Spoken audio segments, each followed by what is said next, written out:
Geshe Lhakdor. And on behalf of Manjushiee Center for Tibetan Culture, our Vice President, Mr. Gela, please come up and offer a welcome scarf on behalf of MCTC.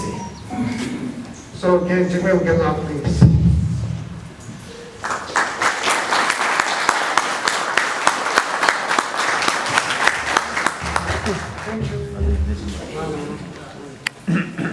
Good morning, Namaskar and Namaskar.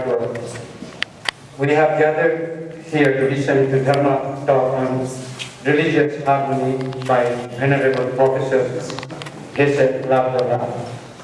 It is a privilege and honor to be standing here to welcome Geshe and all of you, particularly representatives of different religious institutions and presidents, secretaries, and executive members of different social organizations like Kiditsu and etc. I would like to extend my welcome to many persons from different areas of Darjeeling. Most of all, I would like to welcome everybody who are here because of their interest in matter of spiritual and other higher human qualities. Keeping in mind the precious significance of time that all of you have given today, and to Geshe, who has so kindly agreed to deliver this series of talks, of which the final one today. Finally, I would like to again welcome you all on behalf of Manjushiee Center of Tibetan Culture and Dharmachakra Committee, Darjeeling. Thank you very much. Thank you, Mr. Kokuntan, for the welcome speech. And Geshe doesn't need any sort of introduction, because we all are well acquainted with Geshe. Geshe right now is the director of the Library of Tibetan Works and Archives. Geshe has served as a translator to His Holiness the Dalai Lama since from 1989. And Geshe had also served and serving right now as a co-producer of the books written by His Holiness the Dalai Lama. So we all are well acquainted with Geshe. Without much taking time, I request the Professor Venerable Geshe to commence today's talk.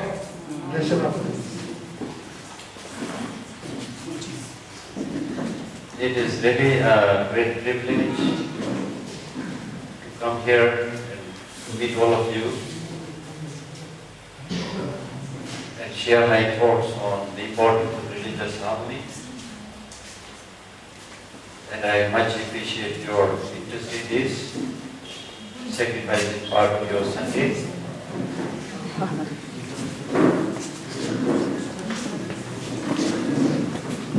So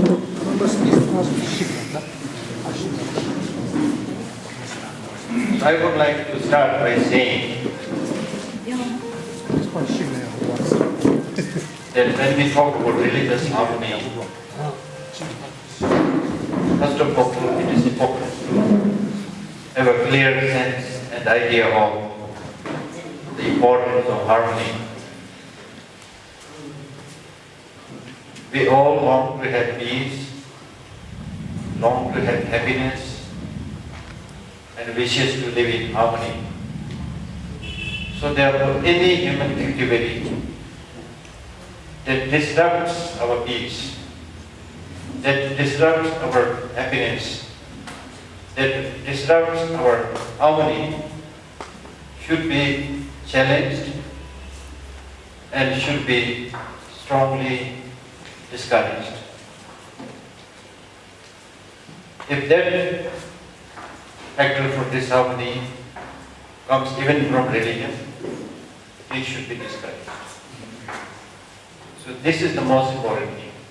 There's no time for me to talk in length.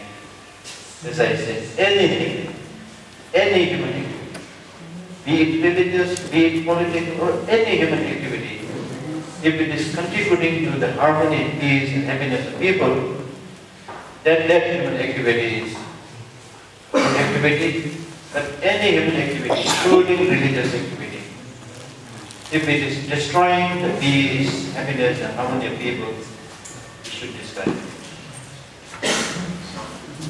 The most important point I would like to say right at the beginning, because we all long for peace and happiness. Therefore, all human activities must contribute to this, including religion. So in this context, first of all, I would like to share the commitment made by His Holiness the Dalai Lama, the 3 commitments, which is, I would say, really very practical and very relevant, and also makes perfect sense.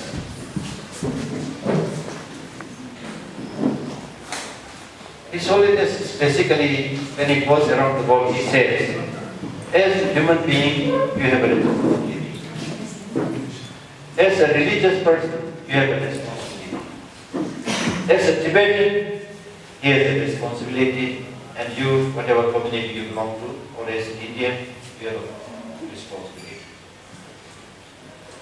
So the most important of all this commitment, of all this responsibility, is the first commitment, first responsibility, which is the responsibility as a human being. This is, I say, most important, because normally we forget the most fundamental, important thing, which is being human. And then we go to talk more about the secondary things, which is which country you belong to, which religion you belong to, and so forth. So therefore, it is high time now we focus more on the most important thing, that is humanity. In all our activities, humanity must be at the core of all our activities. As I said, whatever activities we do, the feeling of common humanity must lie at the heart of all our activities. This is important because if we look a little bit,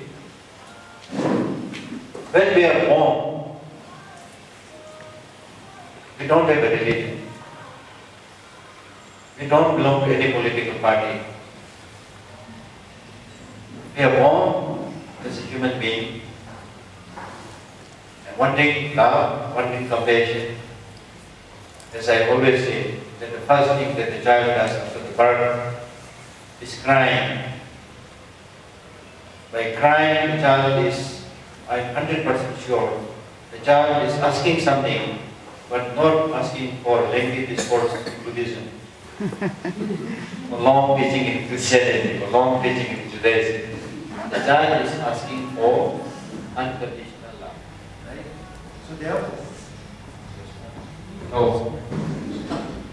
So therefore, religion plays a very important role. But unfortunately, sometimes in the past history and also today, I don't have to give the examples, in many parts of the world, still people are fighting and killing each other in the name of religion.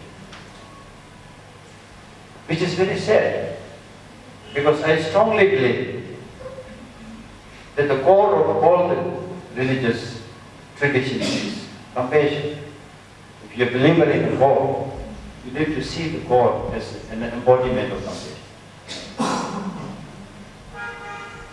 Even if you're somebody who doesn't believe in God, the core teaching again is compassion. So therefore it is important to understand that philosophically, metaphysically, there are differences among different religions. But the most important thing is not the metaphysical idea or the philosophical conception, but the messages given by all these religious traditions. The purpose of all these different philosophies or metaphysical concept is how to make everybody a good human being. I don't think there is any teaching in any religious tradition which talks about being violent, engaged in killing, and being violent and so forth. Then the question arises, if this is the message, the teaching of all the religious traditions, how come even today, in many parts of the world, there are killings, divisions, violence happening everywhere? Why? This is a very important question. So here we need to know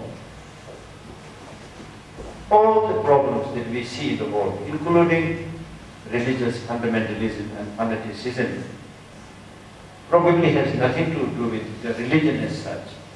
It is the human being who misuses religion for his or her personal benefit, for his or her personal gain. And so therefore what we need today is to have a larger perspective. A perspective where we talk about all humanity. In Buddhism we talk about all sentient beings. At least you should talk about all human beings, all humanity. Not narrow-minded selfishness. If you look carefully, all the sufferings, all the problems, all the disharmony that we see in the world is primarily because of narrow-minded selfishness. When you have that narrow-minded selfishness within you, then anything that is related to you, you tend to glorify. This is my religion, therefore it should be the best one. This is my political affiliation, therefore this should be the best one. This is my community, therefore this should be the best one. I'm not saying you should not take care of your religion, you should not take care of your community, but it is wrong to say, wrong to think just only of one's community, only of one's religion. And it is wrong to say the truth lies only with me and my religion, or anything that is affiliated to me. If you carefully read history, much of the destructions and unwanted things that is happening in the world is primarily because of this narrow-minded selfishness. I, me, mine. I, me, mine. Not only this kind of narrow-minded selfishness is discouraged in all the religious traditions, but today it is scientifically found that people who make a lot of self-references, I, me, and mine, they themselves are prone to all kinds of illnesses, including heart attack. Because when you just talk about I, me, and mine, you develop a very, very narrow-minded attitude. And within that small focus, tunnel vision, there is no room for others. There is no room to accommodate the well-being of others. And therefore, even a small problem happens, you tend to glorify it, tend to see it as if it is unsurmountable. So therefore, whether we talk about religious harmony or any kind of harmony, first and most important thing is to reduce this narrow-minded selfishness where you talk only about yourself, where you think only about yourself. Because that kind of narrow-minded selfishness is not only not good to you, but it's not good for others. Not only not good for others, not only not good for others, but it's not good for you also. So instead, the core message of all the religious traditions is development of compassion. As and when you develop compassion, think more about others, your inner, as His Holiness says, your inner door opens. And when you open your inner door and think about others, you may have some personal problems, difficulties, but because of your larger perspective, you will suffer less, even of your own personal problems and feelings. Therefore, it is important, first of all, to have this concept of harmony. Because without harmony, nothing can exist. Without harmony, nothing can exist. If there is no harmony between your mind and your body, you will die, you can't exist. If there is no harmony, even in the tree, either there is more heat or more water. The importance of this religious harmony. Then we can find our way to a prosperous, happy, peaceful and bright future. It is important to know that today we live in a world which is global. Now I'm talking about why religious harmony is important. Today we live in a world which is global. No country can remain untouched by technological innovation, environmental degradation, the globalized systems of economics of banking, instant communication, and the World Wide Web. Therefore, the challenge before us is much more urgent than in the past. In this era of nuclear weapons, international terrorism, financial uncertainty, and ecological crisis. So therefore, as I said, the challenge is peaceful coexistence. And it is only the ability to have this peaceful coexistence which will define the test of humanity in the 21st century. This is extremely important. For example, if there is a global war, like the First and Second World War, we have right now the capacity to destroy the whole humanity few times over. Although there is no need to destroy few times over. But so much nuclear armaments are stockpiled and accumulated. Today in the world, we have the capacity to destroy the whole human race few times over. If such nuclear war takes place, nobody will be saved. Then look at the environmental degradation. When there is a big pollution, then pollution never says, I'm here to harm the Buddhists and not other religious traditions, or to harm the Christians and not other religious traditions. Everybody, whichever religion you belong to, you have to breathe that polluted air. If there is a natural disaster like flood, tsunami, or earthquake, they never make discrimination whether you are Buddhist or Christian or atheist or whatever. We'll all suffer. Every is.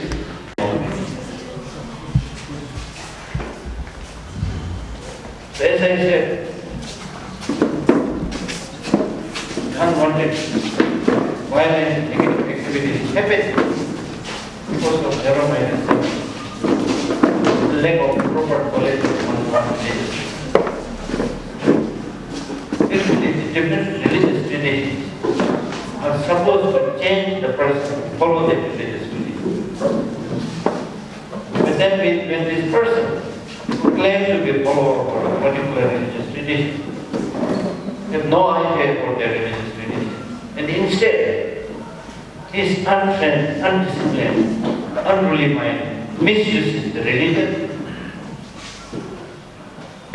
then religion becomes dirty. In politics, very often we say dirty politics. But politics itself, we cannot say it's dirty.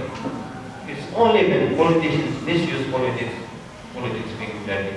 Similarly, we cannot say religion being dirty, but when so-called religious practitioners misuse religion, then it becomes dirty.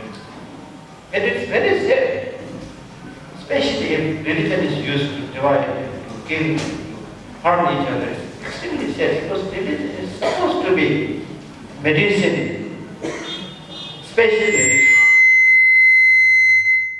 It's supposed to be a special medicine to cure illnesses of people, to give peace and happiness, special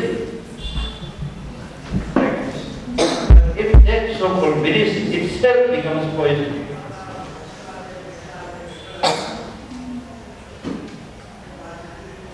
everyone.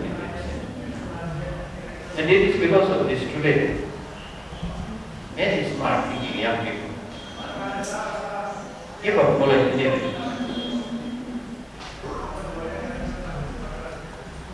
They follow what is known as spirituality, not any religion. They follow secularism, not any religion. Their population, especially among the younger generation, is increasing. Therefore, if you are a believer in a particular religion and you have strong faith in your particular religion, in its efficacy to solve many human problems, especially mind-related human problems, then it is important that you should make, whichever religious tradition you belong to, you must make that universal values of your religious tradition available to you. Universal values. That is why this always is the dilemma. Divides Buddha's teaching into three parts. Buddhist religion, Buddhist philosophy, Buddhist science. I hope and I think the other religious traditions also, probably you can make such kind of parts. Now why His Holiness is making this division? Because His Holiness, number one, discourages conversion, discourages change of religion. Always it is probably better that you stick to the religion of your forefathers, your traditional religions. It is not healthy, not wise to quickly and hastily change your religion, because in the latter part of your life you face complications. There are many stories. So therefore, it is outdated if any practice is done to convert followers of other religious traditions into your own religious tradition, especially your own needs. That is outdated. If individually, if somebody will do analysis, judgment, wants to change, follow another religion, that is his or her choice, his or her right. But that also should not be done hurriedly. And His Holiness says that even if you change your religion, then later on you should not say negative things to your curing your illness, but it is nothing. So for you, that medicine is best, which cures your particular illness. That medicine is good for others. For example, if you are having headache, then probably the medicine cure headache is good for you. But you cannot say this is very good for somebody who is having diarrhea. In the religion, there are one types. A religion which suits one's mental disposition and mental temperament. For me, but universally you cannot say this is the religion, is the best. And other religions are false, they are hidden, they are bad, they must be. And history has proved that the more you harm others, the more you will be harmed. The more you kill others, you will be killed. It's the law of nature. So therefore, the great Indian tradition of pluralism, especially the practice of secularism, it is enshrined in Indian constitution.